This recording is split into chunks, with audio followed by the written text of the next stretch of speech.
സുഹൃത്തുക്കളെ നമസ്കാരം. അപ്പോഴേ ഞാനിന്ന് പറയാൻ പോകുന്ന വിഷയം വേറൊന്നുമില്ലടവേ. രേണുസുതിക്ക് ക്യാൻസർ ഇല്ലെന്നും ഒക്കെ കുറേ മറ്റേടത്തെ കുണയന്ത്രന്മാർ ഇരുന്ന് കുറയ്ക്കുന്നത് കേട്ടു. പിന്നെ അതുപോലെ തന്നെ ഇപ്പോൾ 4-5 ദിവസത്തിന് മുമ്പ് ഒരു സാമൂഹ്യ പ്രവർത്തകൻ എന്നറിയപ്പെടുന്ന ഒരു കുണയന്ത്ര രേണുസുതിക്ക് ക്യാൻസർ ഉണ്ടോ എന്ന് അന്വേഷിക്കണമെന്ന് പറഞ്ഞുകൊണ്ട് മനുഷ്യാവകാശ കമ്മീഷനിലൊക്കെ ഒരു പരാതിയൊക്കെ കൊടുത്തിട്ടവേ. എനിക്കൊരു സംശയം, ഈ മനുഷ്യാവകാശ പ്രവർത്തകരാണോ ഈ ഡോക്ടറാണോ ഒരാളുടെ അസുഖം ഉണ്ടോ ഇല്ലയെന്നൊക്കെ നിശ്ചയിക്കുന്നത്? ഞാൻ ഉദ്ദേശിച്ചത് എനിക്ക് എൻ്റെ അറിവ് വെച്ച് നോക്കുകയാണെങ്കിൽ ഡോക്ടർമാരാണ്. അപ്പം നമ്മുടെ ഒരു മുതിർന്ന ഒരു പത്രപ്രവർത്തകൻ, ഒരു മാധ്യമപ്രവർത്തകൻ ഇത് കുറയ്ക്കുന്നത് നമുക്കൊന്ന് കേൾക്കാം. അതെ, ഞാൻ കേട്ടു.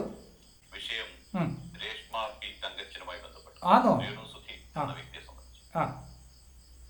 അവരെന്നെ കൊല്ലും എന്നാണ് അവർ ഭയപ്പെടുന്നതും പൊതുജനത്തോട് പറയുന്നത്. ഇവിടെ മറ്റു ചില കാര്യങ്ങൾ പിന്നെ എടാ കോപ്പേ, നീ ഏതോ മറ്റിടത്ത മാധ്യമ പ്രവർത്തകനാണ്, മുതിർന്ന മാധ്യമ പ്രവർത്തകനാണ് എന്നൊക്കെയാണ് പറയുന്നത്. ഇതുപോലെയുള്ള തന്തരാത്രങ്ങൾ വിളിച്ചു പറഞ്ഞാൽ പൊന്നുമോനെ എന്നെപ്പോലെയുള്ള ആൾക്കാർ പ്രതികരിക്കും. നീ ഏത് മറ്റിടത്ത മുതിർന്നവനായാലും ശരി തന്നെ. ഒരു നെത്തോലിത്തല ചുട്ടിട്ട് കൊടുത്താൽ അത് കടിച്ചു പറിച്ച് തിന്നാൻ ആംബിയറില്ലാത്ത, ഇപ്പോൾ എണീറ്റ് നടക്കാൻ പോലും ശക്തിയില്ലാത്ത ആ രേണുസുതി ഈ മുളുത്തിക്കുടയാന്ന് പറഞ്ഞ് ഇങ്ങനെ നടക്കുന്ന ഈ നായിൻ്റെ മോളെ കൊല്ലുമെന്ന് പറഞ്ഞാൽ ആരാടോ വിശ്വസിക്കുന്നത്? എന്തിക്കുടയ്യാ വിളുത്തിക്കുടയ്യാന്ന് പറഞ്ഞിട്ട് നീ ആരെ വിളിപ്പിക്കാനാണ് വന്നിരുന്ന കൊണയിലടിക്കുന്നത്? പിന്നെ ഈ ലഡാഖം കൊണ്ട് കൊടുത്ത കംപ്ലൈൻറ്റ് എന്തായി? അതിൻ്റെ അപ്ഡേഷനൊക്കെ എന്തായി? അന്വേഷണം തുടങ്ങിയോടാ? മുതിർന്ന മാധ്യമ പ്രവർത്തക, നമ്മളിപ്പോൾ ഇങ്ങനെ ഒരു അവതാരം ഇവിടെ ഉണ്ട് കേട്ടോ, അത് അറിയാമോ? ഇല്ല. അതെ, പറ. നീ പറയണോ? ഈ സംഭവങ്ങൾക്കൊന്നും തന്നെ കാരണക്കാരായിട്ട് യൂട്യൂബേഴ്സ് അല്ല ഇവളെ പോലുള്ള പരമനാറികള്. ഈ സംഭവങ്ങൾക്കൊക്കെ തന്നെ രാഷ്ട്രീയ ഇടപെടൽ പോലെ തന്നെയുള്ള ചില കൺകെട്ട് വിദ്യകൾ തേങ്ങ കോടമായി എന്തുകൊണ്ട് ഈ വീഡിയോ ചെയ്യുന്നു എന്നുള്ളത് നിനക്ക് കാശിന് വേണ്ടിട്ട്. ഈ വിഷയത്തില് നേരത്തെ ഈ പറഞ്ഞ രേഷ്മ പി തങ്കച്ചിന് ബിഗ് ബോസിൽ പോകുന്നതിന് മുമ്പ് കുറെ നെഗറ്റീവ് ഇമേജുകൾ അവരന്ന് ക്രിയേറ്റ് ചെയ്തിട്ടാണ്. ഇപ്പോൾ ഇതേ പറയുന്ന സ്ഥലത്ത് പത്തനംതിട്ട ജില്ലയിലെ ഹോസ്പിറ്റലില് പോയി അവിടുത്തെ ഹോസ്പിറ്റലിലെ സ്റ്റാഫാണ് തനിക്ക് ക്യാൻസർ ഉണ്ട് എന്ന് പറഞ്ഞ് പുറത്തേക്ക് വിട്ടതെന്ന് പറഞ്ഞ് വലിയൊരു വിവാദം ഉണ്ടാക്കി. അതുകൊണ്ട് ഞാൻ മെഡിക്കൽ കോളേജിൽ പോകുന്നു പറഞ്ഞു. അങ്ങനെ ഒരു വീഡിയോ എങ്ങനെയോ അല്ല, അങ്ങനെ വന്ന് ആരാണ് നിന്റെ അടുത്ത് വന്ന് പറഞ്ഞത്? നിന്റെ അടുത്താണോ വന്ന് പറഞ്ഞേ? അത് ഞങ്ങളാരും അറിഞ്ഞില്ലല്ലോ നിന്റെ അടുത്ത് വന്ന് പറഞ്ഞ കേട്ട്. പറയടോ. സംഭവം പുറത്ത് വന്നതിന് ശേഷം അത് അല്ലെങ്കിൽ ആരെങ്കിലും കൊണ്ട് ഇവർ രഹസ്യമായിട്ട് വീഡിയോ ചെയ്യിച്ചു എന്നാണ് ഞാൻ വിശ്വസിക്കുന്നത്. നിന്റെ വിശ്വാസം നിന്നെ രക്ഷിക്കും കേട്ടോ. നിന്റെ വിശ്വാസം നിന്നെ രക്ഷിക്കട്ടെ. കൊണയിലടിക്കാൻ വലിയ മുതിർന്ന മാധ്യമ പ്രവർത്തകൻ ഇറങ്ങിയിട്ടുണ്ട്, നിനക്ക് തരാം. നിങ്ങൾക്കെല്ലാം അറിയാവുന്ന അദ്ദേഹം അതുമായി ബന്ധപ്പെട്ട് മറുപടി പറയട്ടെ, അല്ലെങ്കിൽ പറയാതിരിക്കട്ടെ. എന്തായാലും ഈ ബന്ധപ്പെട്ട ഹോസ്പിറ്റലിലെ ബന്ധപ്പെട്ട് അവരുടെ ഭാഗത്ത് നിന്ന് ഇങ്ങനെ സംഭവം ഉണ്ടായിട്ടില്ല എന്നുള്ള കാര്യം അടിവരയിട്ട് പറയാൻ സാധിക്കും എന്നുള്ളതാണ് എന്റെ ആ കാര്യത്തിലുള്ള അറിവ്. ആണോ? നീ ഈ അടിവര ഇടുമ്പോ കൂടുതൽ അങ്ങ് അടിയിലാവരുത്, ഒരു സെന്റർ ഭാഗത്ത് നിൽക്കട്ടെ കേട്ടോ, മുതിർന്ന മാധ്യമ പ്രവർത്തക. ദിവസം എനിക്ക് ഈ പറഞ്ഞ അസുഖമാണെന്ന് പറഞ്ഞ് ഈ പറഞ്ഞ രേഷ്മ പി തങ്കച്ചി വരുന്നു. പൊതുസമൂഹമാണോ ഇതിന്റെ കാരണക്കാർ? അല്ല, നിന്നെ പോലെയുള്ള നായിന്റെ മക്കള്. അതിനുശേഷം അവർക്കെതിരെ ഉണ്ടായിട്ടുള്ള എല്ലാ നടപടികൾക്കും കാരണം ഷെഫീന ആണെന്ന് പറഞ്ഞിട്ടാണ് അവർക്കെതിരെ പ്രതിഞ്ഞിരിക്കുന്നത്. അപ്പോ മുതിർന്ന മാധ്യമ പ്രവർത്തക, മറ്റിടത്ത മോനെ, നീ ആരെ വിളിപ്പിക്കാനാണ് വന്നിരുന്ന കൊണയിലടിക്കുന്നത്? ഇതുപോലെയുള്ള ഷെഫീന എന്ന് പറയുന്ന പടക്കശാല അർവാണിയെ വിളിപ്പിക്കാൻ അവളിൽ നിനക്ക് എന്തോ തന്നു? നിനക്കെന്തോ നക്കാൻ തന്നടാ കഴിവാതെ മോനെ?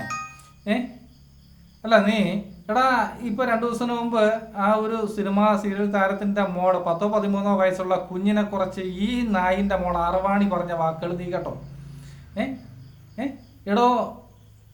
ഒരു വയസ്സ് പോലും ഇല്ലാത്ത കൊച്ചു കുഞ്ഞിനെ പോലും അപരാധിത്തരം പറയുന്ന ഈ നായിൻ്റെ മോളെ വെളുപ്പിക്കേണ്ട കാര്യം നിനക്ക് എന്താണടാ മുതിർന്ന മാധ്യമ പ്രവർത്തക? പറയടോ. എടാ കുറച്ചെങ്കിലും തന്തയ്ക്ക് പറഞ്ഞവനായിരിക്കണം നിന്നെ പോലുള്ള മുതിർന്ന മാധ്യമ പ്രവർത്തക. പല ഉണ്ടായ നായിൻ്റെ മോന്മാരാണ് ഇതുപോലെയുള്ള നായിൻ്റെ മക്കളെ സപ്പോർട്ട് ചെയ്യുന്നത്. കേട്ടോടാ മുതിർന്ന മാധ്യമ പ്രവർത്തക, പറയണോ എൻ്റെ മുതിർന്ന മാധ്യമ പ്രവർത്തക. നമ്മുടെ വീട്ടിലുണ്ടാകുന്ന ചെറിയ ചെറിയ പ്രശ്നങ്ങളെ റീൽസ് ആക്കി ഇടുകയും അതിനെല്ലാം തന്നെ 52ാമത്തെ വയസ്സിൽ IF വഴി ഗർഭം ധരിച്ചിട്ട് ആ ഗർഭത്തെ ആഘോഷിക്കും. ഊമ്പി കിടക്കുന്നു. എന്താ IF വഴി ഗർഭം ധരിച്ചോ? അപ്പോൾ നിന്റെ വീട്ടിൽ നിന്റെ പെണ്ണുമ്പിള്ളൊക്കെ ഈ IF വഴിയൊക്കെ ആണോ? അത് നിനക്ക് നിന്റെ ഈ സാധനം ഈ 12 പോകത്തില്ലായിരുന്നോ? പിന്നെ ഈ രേണുവിന് ഇപ്പം 34 വയസ്സേ ഉള്ളൂ. അവൾക്കിപ്പോൾ 54ാമത്തെ വയസ്സിൽ എപ്പോഴാണോ ഗർഭം ഉണ്ടായത്? പറയുമ്പോൾ മര്യാദ അനുസരിച്ച് സംസാരിച്ചില്ലെങ്കിൽ നമ്മളെപ്പോലെയുള്ള ആൾക്കാരെടുത്തിട്ട് അങ്ങോട്ട് ചാമ്പും കേട്ടോ. പിന്നെ ആ സ്ത്രീ അവരുടെ മനസ്സിൻ്റെ സന്തോഷത്തിന് വേണ്ടിയിട്ട് റീൽസൊക്കെ ചെയ്യുന്നു. അതിനൊക്കെ നന്നെ പോലെ നിന്നെ ഈ കാട്ടവരാതിയെ പോലെയുള്ള നായിൻ്റെ മക്കൾക്ക് ചൊറിയേണ്ട കാര്യം എന്താണോ മാധ്യമ പ്രവർത്തക? അവൾക്ക് അവൾ രോഗിയാണെന്ന് പറഞ്ഞുകൊണ്ട് ഒരേ കിടക്കയിൽ തന്നെ കിടക്കണം, അവിടെ കിടന്ന് വലിച്ച് ചാവണമെന്നാണോ അവിടെ നിന്റെ തീരുമാനം, നിന്റെ അഭിപ്രായം? പറയണോ മാധ്യമ പ്രവർത്തക? അതെങ്ങനെ 52ാമത്തെ വയസ്സിൽ നോർമൽ ഗർഭം ഉണ്ടാകും എന്നുള്ളതിനെ പറ്റി വൈദ്യശാസ്ത്രം വളരെ വികസനം. കാരണം കഴിഞ്ഞ ദിവസം ഒരു ഈ പറഞ്ഞ വ്യക്തിയെ സപ്പോർട്ട് ചെയ്യാൻ വേണ്ടി ഒരാളൊരു ഫേസ്ബുക്കിൽ എനിക്കൊരു ലൈവ് ഇട്ടിരുന്നു. ലൈവല്ല, ഒരു പോസ്റ്റ് ഇട്ടിരുന്നു. എടാ നിനക്കെതിരെ ഞാൻ സുരേന്ദ്രനും പറയുക, നിനക്ക് എന്തെങ്കിലും ഭയപ്പിടിച്ച് വലി വലിക്കാൻ പറ്റുമെങ്കിൽ നീ അങ്ങ് ചെയ്യടാ മാധ്യമ പ്രവർത്തക കേട്ടോ. ഇതുപോലെ വന്നിരുന്ന തന്തയിലത്തരം പറഞ്ഞാൽ നിന്നെയൊക്കെ വലിച്ചു കയറി ഒട്ടിക്കും സുരേന്ദ്രൻ. അതിന് എന്ത് വന്നാലും ശരി കേട്ടോടാ മാധ്യമ പ്രവർത്തക, പറയടാ മാധ്യമ പ്രവർത്തക. നീ ഒരു കോപ്പം പറയണം. ഓ എന്താ പീഡിയ? ഓ തേങ്ങാക്കൊല. വായിച്ചു നോക്കിയാൽ ഇന്ന് നമ്മുടെ നാട്ടിലുള്ള എയ്ഡ്സ് വരെയുള്ള എല്ലാ അസുഖങ്ങളും പകരുന്നത് എങ്ങനെയാണെന്നും അതൊക്കെ ഏതൊക്കെ കാലഘട്ടത്തിൽ എങ്ങനെയൊക്കെ ഉണ്ടാകും, എത്ര കാലയളവിലാണ്. എടോ മാധ്യമ പ്രവർത്തക, നീയൊക്കെ എന്ന് പറഞ്ഞാൽ ഒരു സ്ത്രീകളെടുത്ത് ബന്ധപ്പെടേണ്ട കാര്യമല്ല. ഇതുപോലെയുള്ള ദുഷിച്ച പിന്നെ ഈ പുഴുക്കുത്ത് പിടിച്ച നീയൊക്കെ എന്ന് പറഞ്ഞാൽ കണ്ണിൻ്റെ ഒരു സ്ത്രീയുടെ കണ്ണിന് മുൻപേ വന്നാലും മതി എഴുസ് ഉണ്ടാവും. അങ്ങനത്തെ വർഗമാണടാ മാധ്യമ പ്രവർത്തക. അത് മനസ്സിലാക്കാൻ സാധിക്കും. ഒരു അസുഖം വന്ന് ഉദാഹരണം ഷുഗർ വന്നാൽ ഇത്ര വർഷത്തിലുള്ള ഇന്ന അസുഖത്തിലെ കൺവേർട്ട് ചെയ്യാൻ പറ്റുമെന്ന് പൊതുമണ്ഡലത്തിലുണ്ട് എന്നുകൂടി അയാൾ മനസ്സിലാക്കുന്നത് നല്ലതായിരിക്കും. പിന്നെ എന്നെ മുതിർന്ന പത്രപ്രവർത്തകൻ ഞാൻ സ്വയം അത് അറിയാൻ വേണ്ടി പറയാം. 14ാമത്തെ വയസ്സ് തൊട്ട് ഞാൻ പൊതുവേദികളിൽ മണിക്കൂറുകളോളം നിന്ന് സംസാരിച്ചിട്ടുള്ള ആളാണ്. കലാപരമായ കാര്യങ്ങളാണ് എന്ന് മാത്രം. അതിനുശേഷം എഴുത്തിന്റെ മേഖലയിൽ വരുമ്പോൾ പ്രീ ഡിഗ്രിക്ക് പഠിക്കുന്ന സമയത്ത് തന്നെ കേരളത്തിലെ പ്രമുഖമായ 1-2 വാരികൾ സ്ഥിരമായി എഴുതിയിട്ടുണ്ട്. അതിനുശേഷം മലയാളത്തിലെ തന്നെ എക്കാലത്തെയും നന്നായിരുന്ന ഒരു പൊളിറ്റിക്കൽ മാഗസിനിൽ അത് ജില്ലാ ലേഖകനായി പ്രവർത്തിച്ചിട്ടുണ്ട്. ഇപ്പോൾ മലയാളത്തിലുള്ള ഒരു പത്രത്തിലും കുറച്ചാൾ ഞാൻ ജോലി ചെയ്തിട്ടുണ്ട്. അപ്പൊ അതുകൊണ്ട് അതിലെല്ലാം ഉപരി മറ്റു പല സമയങ്ങളിൽ പല പ്രസ്ഥാനങ്ങൾക്ക് വേണ്ടിയും ഞാൻ ജോലി ചെയ്തിട്ടുണ്ട് കോൺട്രാക്ട് അടിസ്ഥാനത്തിൽ എന്നുകൂടി മനസ്സിലാക്കാൻ പറഞ്ഞത് മാത്രമേ ഉള്ളൂ. പിന്നെ മുതിർന്നത്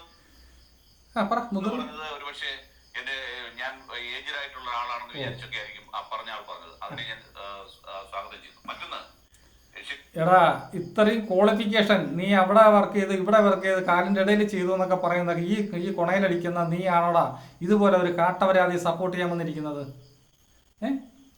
എടോ ഈ പടക്കശാല എന്ന് പറയുന്ന അറിവാണി അവളുടെ കുറേ വാട്സപ്പ് ഗ്രൂപ്പും തേങ്ങാക്കൊല ഉണ്ടാക്കി വെച്ചുകൊണ്ട് വന്നിരുന്ന തന്തയില്ലാത്തരെ കാണിക്കുന്ന ഈ പൊലയാടി മോളെ സപ്പോർട്ട് ചെയ്യാൻ നാണമില്ലടോ നായിൻ്റെ മോനെ. എത്ര രൂപ തന്നാലും ശരി തന്നെ ഒരു മര്യാദ ഉടുപ്പ് വേണ്ട. നീ ഇവിടത്തെ ഏത് കോപ്പില മുതിർന്ന മാധ്യമ പ്രവർത്തകനാണോ? മാപ്പല്ല അവന്റെ ഇതുപോലത്തെ കാട്ടവരാതിയാണോടാ ബഹുമാനിക്കേണ്ടത്?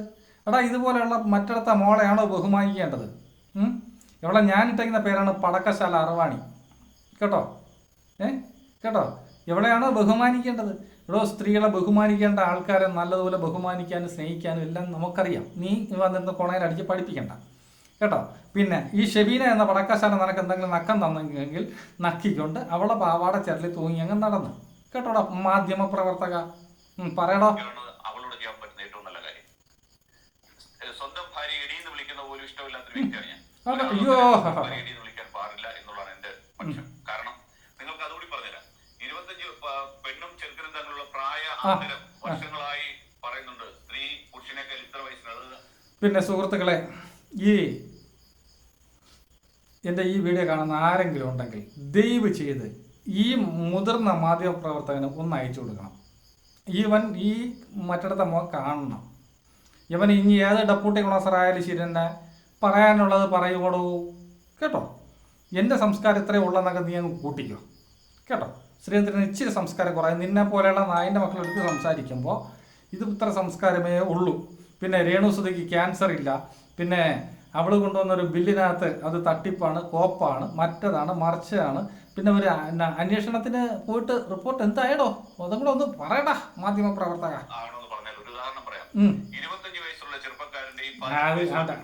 വേറെ എന്തെങ്കിലും പറ.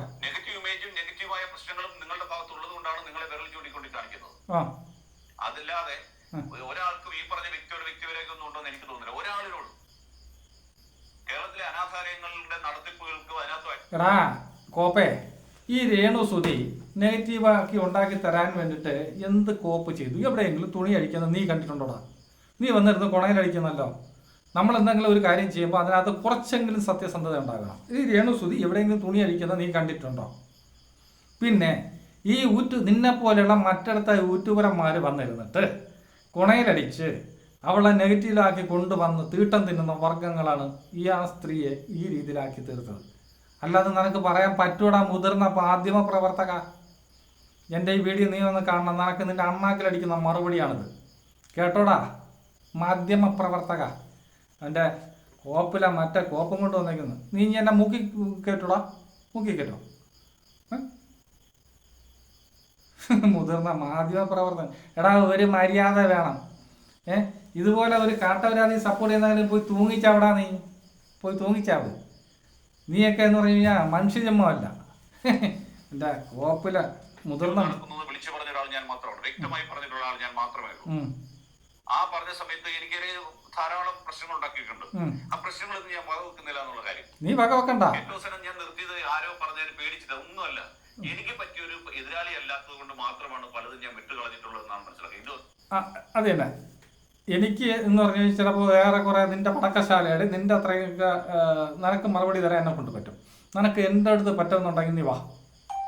നിനക്ക് അണ്ണാക്കിലടിക്കുന്ന മറുപടി സുരേന്ദ്രൻ തരാൻ കേട്ടോ. എന്നെപ്പോലെയുള്ളവരെ കൊണ്ടേ നിന്റെ അണ്ണാക്കിലടിക്കുന്ന മറുപടി തരാൻ പറ്റും കേട്ടോടാ മാധ്യമ പ്രവർത്തക. നീ പേടിച്ചിട്ടല്ല, കോപ്പല്ല. നിന്നെയൊക്കെ പോലുള്ള നായിൻ്റെ മക്കളാണ് വലിച്ച് തറയിലിട്ട് ചവിട്ടി തേക്കാൻ കേട്ടോടാ മാധ്യമ പ്രവർത്തക. എന്തിക്കൂടയ്യ പുളത്തിക്കൂടയ്യ എന്തിക്കൂടയ്യ പുളത്തിക്കൂട. അവളെ ഇത്രയും ഒരു കാട്ടപരാതി വന്നിരുന്ന് വെളുപ്പിക്കാൻ നാണമില്ലടോ. നീ ഒരു ആണാണോ എന്നെ? അപ്പോൾ എനിക്ക് നിൻ്റെ അടുത്ത് ഇത്രേ പറയാനുള്ളൂ. നീ ഇത് കാണണം. ആരെങ്കിലും ദൈവം അവൻ്റെ കയ്യിലോട്ടൊന്ന് എത്തിച്ചു കൊടുക്കണേ കേട്ടോ. ബൈ.